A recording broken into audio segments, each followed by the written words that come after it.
नमस्कार, स्वागत है एक बार फिर से बड़े ही इम्पोर्टेंट टॉप 10 क्वेश्चनों को लेकर आए हैं। तो ये टॉप क्वेश्चन रहेंगे जो कि इनमें से 10 क्वेश्चन आपके एग्जाम पर जरूर आएंगे। तो यहाँ पर 50 क्वेश्चन की सीरीज रहने वाली है जो कि बहुत ही ज़्यादा महत्वपूर्ण है। अगर आपने इसके पहले एग्जाम दिया है तो ये क्वेश्चन आपको मिले होंगे। तो वीडियो को पूरा देखिएगा। इसके पहले के वीडियो को देखने के लिए चैनल को सब्सक्राइब करने के बाद प्लेलिस्ट है उसमें जाइएगा, आपको वहां से मिल जाएंगे। शुरुआत करते हैं। पहला क्वेश्चन है सर्वाधिक स्थायी तत्व कौन सा होता है। हालांकि आपके क्वेश्चन पेपर पर ऑनलाइन एग्जाम जो होते हैं उसमें 4 विकल्प रहेंगे, उसमें एक विकल्प रहेगा ऑक्सीजन का। राइट आंसर होगा ऑक्सीजन। ये सर्वाधिक स्थायी तत्व होता है। परमाणु नंबर इसका 1 होता है। ये इसका प्रतीक होता है H।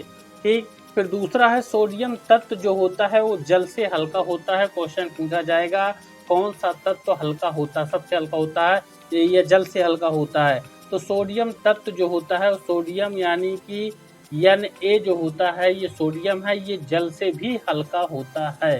हालांकि इसको आप फिजिकली अगर देखेंगे तो आपको यही लगेगा कि ये भारी होगा, लेकिन सोडियम तत्व जो होता है वो जल से हल्का होता है। ये इंटरनल इंफॉर्मेशन है।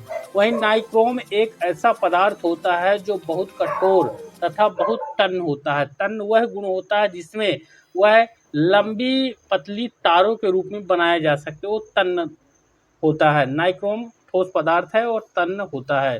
फिर एसेटिलीन का प्रयोग जो होता है वेल्डिंग उद्योग में होता है तथा प्लास्टिक निर्माण करने में प्रयुक्त किया जाता है। एसेटिलीन इसका प्रयोग फलों को सुरक्षित रखने में भी किया जाता है, फलों को पकाने में भी किया जाता है।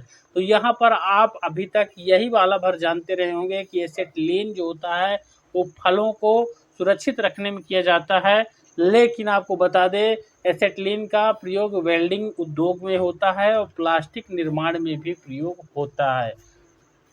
फिर है अगला है कि एथिलीन का प्रयोग कृत्रिम रूप से फलों को पकाने में किया जाता है। तो यहाँ पर देख लीजिए इसमें और इसमें ज़्यादा अंतर नहीं होता है। एसिटिलीन और एथिलीन ये यहाँ पर ठीक दोनों ही यहाँ पर हैं, लीन के साथ हैं।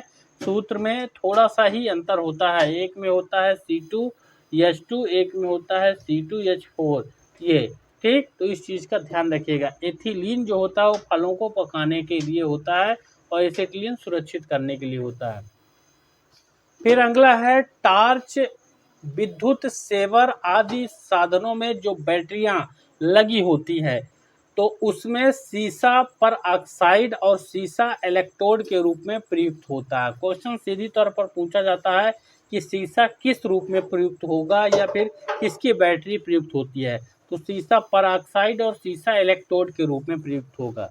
फिर है कार्बन डाइऑक्साइड को शुष्क बर्फ ड्राई आइस भी कहा जाता है। ये बहुत ज़्यादा पूछा जाने वाला क्वेश्चन है कि ठोस कार्बन डाइऑक्साइड को किस नाम से जानते हैं, शुष्क बर्फ या फिर ड्राई आइस किसको बोलते हैं। इस तरह से यहाँ पर क्वेश्चन आता है। तो एक लाइन में शुष्क बर्फ या ड्राई आइस कार्बन डाइऑक्साइड यानी कि ठोस CO2 को शुष्क बर्फ कहते हैं। फिर कैंसर के उपचार में किसका प्रयोग होता है, कोबाल्ट 60 का CO16 का यहाँ पर 60 का प्रयोग होता है। कोबाल्ट 60 का प्रयोग कैंसर के उपचार में किया जाता है। फिर आपका हो गया रक्त रोगों के उपचार को जीन थेरेपी कहा जाता है। रक्त से संबंधित जितनी भी बीमारियां हैं उनका उपचार करने को जीन थेरेपी कहते हैं। फिर क्रायोजेनिक्स अति निम्न ताप का विज्ञान होता है जो कि -273 डिग्री सेल्सियस को परम शून्य ताप भी कहा जाता है। ये क्रायोजेनिक्स अति निम्न ताप का विज्ञान है। यहाँ पर ध्यान रखिएगा क्रायोजेनिक्स जो है कई तरह के इंजन भी होते हैं तो उसको डाइवर्ट नहीं होना है। अति निम्न ताप का विज्ञान है क्रायोजेनिक और इसमें -273 डिग्री सेल्सियस ये को परम शून्य ताप कहा जाता है, ये ध्यान रखिएगा। फिर RDX के बारे में है, क्या है RDX? तो RDX एक विस्फोटक पदार्थ होता है, ये भी क्वेश्चन ज़्यादातर पूछा जाता है। फिर है खाद्य पदार्थ के परिरक्षण हेतु बेंजोइक अम्ल का प्रयोग किया जाता है खाद्य पदार्थों को सुरक्षित करने के लिए। फिर फ्लोरोसेंट ट्यूब जो होता है यानी प्रतिदीप्त बल्ब या ट्यूबलाइट में कौन सी गैस भरी होती है, तो उसमें नियॉन गैस भरी होती है, इस चीज़ को ध्यान रखिएगा। ठीक, जो बल्ब है उसमें नियॉन गैस भरी होती है, फ्लोरोसेंट ट्यूब या प्रदीप बल्ब या ट्यूबलाइट में। फिर सामान्य ट्यूबलाइटों में नियॉन के साथ है और क्या चीज़ मिला होता है, तो सोडियम वाष्प मिला होता है। सामान्य ट्यूबलाइट जो होती है उसमें नियॉन भरी होता है गैस और सोडियम वाष्प होती है। फिर एलपीजी यानी एलपीजी जिसका उपयोग रसोई गैस है, लिक्विड पेट्रोलियम गैस, इसका पूरा नाम भी पूछा जाता है, और यह मुख्य रूपतः जो है ब्यूटेन गैस होती है, तो इस चीज़ का ध्यान रखेंगे। फिर नाइट्रोक्लोरोफॉर्म एक विस्फोटक नहीं होता है, ठीक, विस्फोटक नहीं होता है, पर 4 विकल्प आपको मिल जाएंगे, पूछा जाएगा इनमें से कौन सा विस्फोटक नहीं है, तो नाइट्रोक्लोरोफॉर्म। फिर है आर्सेनिक 74 ट्यूमर, कोबाल्ट 60 कैंसर, ये ध्यान रखिएगा बहुत ज़्यादा इम्पोर्टेंट है। तो आर्सेनिक 74 जो होता है वो ट्यूमर, कोबाल्ट जो होता है, कोबाल्ट 60 जो होता है वो कैंसर के उपचार में, आयोडीन 131 थायराइड ग्रंथि की सक्रियता, सोडियम 24 रक्त व्यतिक्रम में प्रयोग किया जाता है। यानी इनके नाम अच्छे से याद कर ले, आर्सेनिक के 74 ट्यूमर में, कोबाल्ट 60 कैंसर में, आयोडीन 131 जो होता है वो थायराइड ग्रंथि की सक्रियता, सोडियम 24 रक्त व्यतिक्रम में प्रयोग किया जाता है। फिर बोरान कार्बाइड व्यापक रूप से हीरे के पश्चात सबसे कठोर पदार्थ के रूप में प्रयुक्त होता है। बोरान कार्बाइड व्यापक रूप से हीरे के पश्चात, तो यहाँ पर देखिए हीरा जो है सबसे कठोर होता है, लेकिन बोरान कार्बाइड जो होता है हीरे के बाद जो है सबसे कठोर पदार्थ होता है। तो दो हो गए, एक हीरा सबसे कठोर और बोरान कार्बाइड हो गए। एस्टिक एसिड जो होता है यानी सिरका बनाने के लिए सिरा अति उच्चतम कच्चा माल होता है।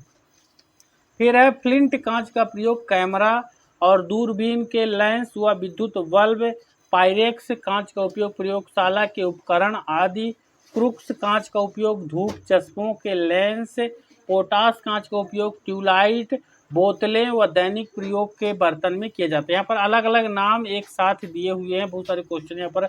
जैसे फ्लिंट कांच है, इसका उपयोग कैमरा और दूरबीन में हो गया, ठीक, इनके लेंस बनाने में हो गया फ्लिंट कांच, विद्युत बल्ब वगैरह में। फिर पायरेक्स का उपयोग जो होता है, पायरेक्स कांच का प्रयोगशाला में हो गया। फिर क्रूक्स कांच का उपयोग धूप के चश्मे और पोटास कांच का उपयोग ट्यूबलाइट में हो गया। बोतल व दैनिक में पोटास कांच का उपयोग करते हैं। फिर ब्लीचिंग चूर्ण का प्रयोग मुख्य रूप से जल को बीज संक्रमित करने के लिए, ब्लीचिंग पाउडर जो है जल को जो है बीज संक्रमित करने के लिए किया जाता है, शुद्ध करने के लिए। फिर अम्ल तथा क्षार के परीक्षण के लिए लिटमस पेपर का उपयोग किया जाता है। आप जानते होंगे कलर परिवर्तन से अम्ल और क्षार मिलता है। जब लिटमस पेपर का लाल से नीला हो जाता तो क्षार होता है, ठीक, ये ध्यान रखिएगा। और नीले से लाल हो जाना ये अम्ल होता है। लिटमस पेपर का उपयोग किया जाता है। फिर एप्सम लवण का प्रयोग सारक यानी शोधक के रूप में किया जाता है, एप्सम लवण होता है एक। फिर नीला थोथा जो होता है, इसका नाम होता है कॉपर सल्फेट होता है, CuSO4 होता है, कॉपर सल्फेट, ये नीला थोथा होता है। फिर एप्सम साल्ट को मैग्नीशियम सल्फेट कहते हैं, ठीक। बेकिंग सोडा को, इसका नाम है सोडियम बाइकार्बोनेट होता है, बेकिंग सोडा ध्यान रखिएगा, ये खाने का सोडा जो होता है सोडियम बाइकार्बोनेट होता है। फिर कास्टिक सोडा को सोडियम हाइड्रॉक्साइड कहते हैं, सोडियम हाइड्रॉक्साइड यानी NaOH, ये कास्टिक सोडा होता है। फिर चूने का पत्थर का रासायनिक नाम कैल्शियम कार्बोनेट होता है, ठीक, CaCO3, ये कैल्शियम कार्बोनेट हो गया, ये चूना पत्थर हो गया। फिर ऑक्सीजन तथा भारी हाइड्रोजन के यौगिक को क्या कहते हैं, दोनों कॉम्बिनेशन को गुरु जल कहते हैं। ये नया नाम यहाँ पर आप सुन रहे होंगे। तो ऑक्सीजन और भारी हाइड्रोजन का यहाँ पर देखेंगे संयोग तो गुरु जल कहेंगे।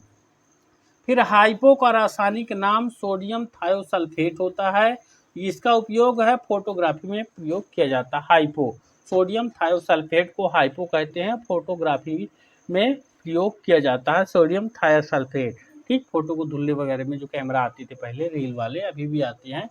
तो मुझे पूरी उम्मीद है कि इसमें 50 से ज़्यादा क्वेश्चन आपके क्लियर हुए, वह लीनियर हैं, लेकिन इसमें जो पॉइंट है बहुत ही ज़्यादा महत्वपूर्ण पॉइंट बिंदु दिए हुए हैं, इनमें ज़्यादातर क्वेश्चन आपके एग्जाम पर आए हुए हैं और लगातार इसी टाइप के क्वेश्चन आते हैं।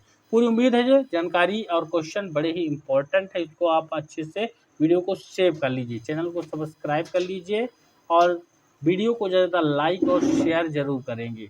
मिलेंगे अगले वीडियो पर और भी ज़्यादा इम्पोर्टेंट क्वेश्चन को लेकर। धन्यवाद।